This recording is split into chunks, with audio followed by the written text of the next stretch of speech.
So, a while back, my friend Kyle and I noticed that a lot of Korean mid laners had Ahri as their favorite champion, or at least one of them. And we didn't know why for a while, but I think I figured it out. So, this Playtime's is over. English They're mine Ahri, now. It's too late for mercy. Let's have some real fun. and this is Korean Ahri.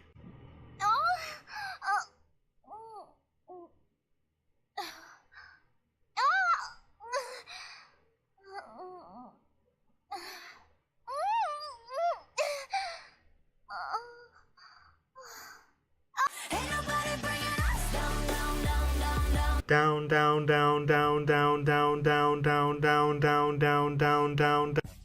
Hey guys, it's your boy, back again with another video, this time on everyone's favorite furry, Ahri, the nine-tailed thought. Before we get started, I just want to give a huge shout out to Riot Games for nearly tripling the amount of crashes people have when loading into the game ever since the new loading screen came out. Really great work, guys. Round of applause.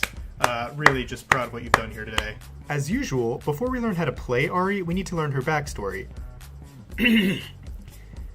When we did the initial audition for Ahri, they called us back in to redo it because the takes were too sexual and they wanted to make it less uncomfortable. Wait, no, that's not her lore, that's from an interview with her voice actor. Ahri's real lore is that she's what's known as a Vastaya, which is like a human-animal hybrid found in Ionia. Ever since the Vastayan lore update, she doesn't really have that much story for herself, but we do have a fun little color story about a dude accidentally peeping on her while she took a bath, so I guess that's canon. She has a couple of other color stories as well, but I don't like any of them quite as much as her old lore, mainly just because I think it's way funnier. It more or less goes like this. Ahri was just a regular fox who stumbled across a battlefield where a bunch of people were getting killed, so she decided to investigate. Then all of their life force just kind of simultaneously got sucked into her body, and she became the way we know her today. The catch is that she only has a limited amount of human essence, so she gives human males the good suck to steal their souls to keep her human form. This is real, a person wrote this. Now, what do we know about Ahri? How do you play her? What is she good at? What is she bad at? Is it okay to think she's hot? I mean, she's like 90% human, so if you think about it, it's really not even that bad. Officer, I swear, I thought the fox would turn into a human when I stuck my ding-ding in it, I swear!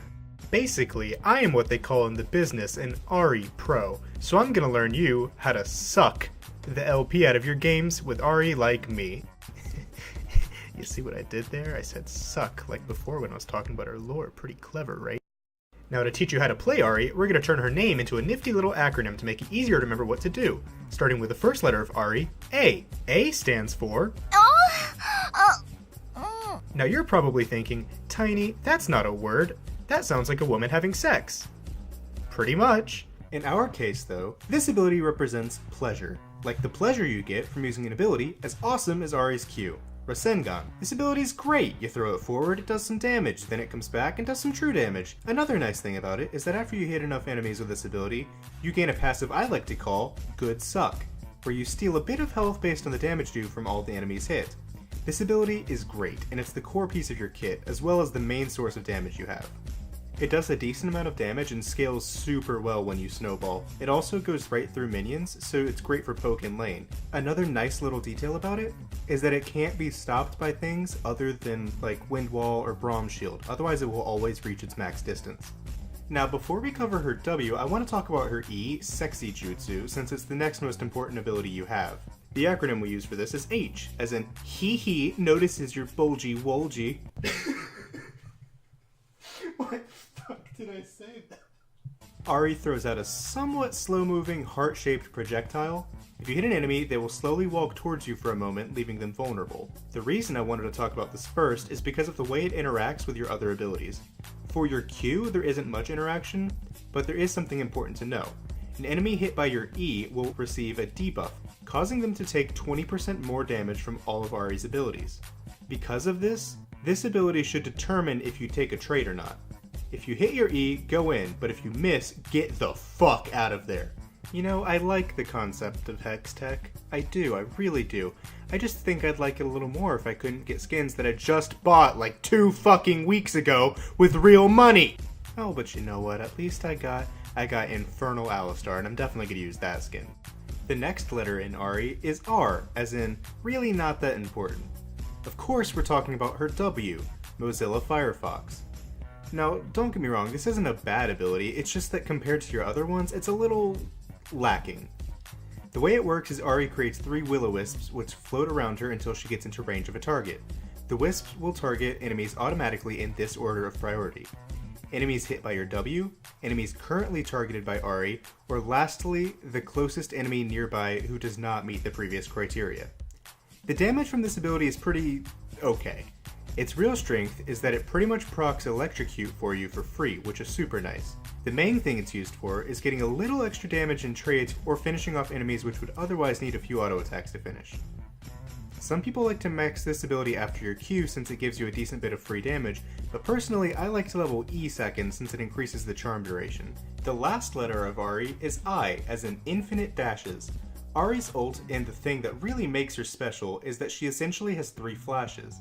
Now it's not quite as strong as Flash, since you can still be intercepted by things like Vigar Wall, and you can't make it over all of the same in-game walls, but in terms of combat power, it's still pretty damn good. Now I sort of already explained it, but basically Ahri dashes a decent distance as well as firing off Foxfires following the same targeting rules as her W. Now the cool thing is that she gets to do this 3 times. This mobility is what really defines Ahri as a champion. She's a great team-fighting semi-assassin who can get into danger and out to safety extremely quickly. Like I said earlier, she can use this ability to join fights from across most walls in the game. Most walls in the game. Most walls in the game.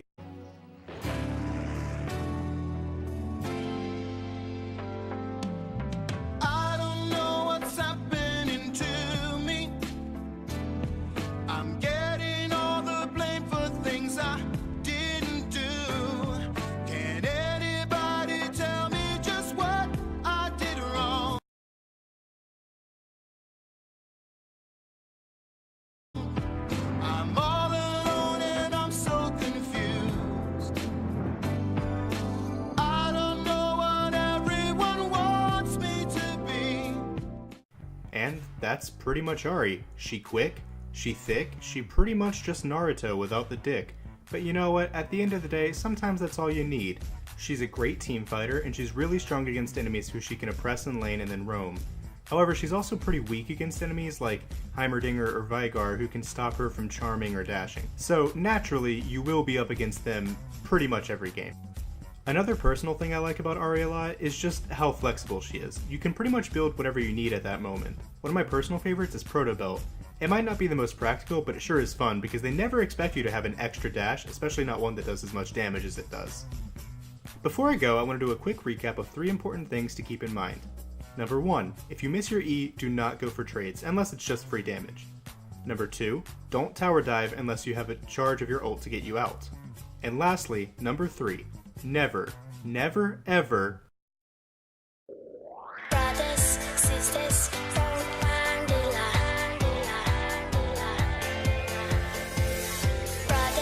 sisters,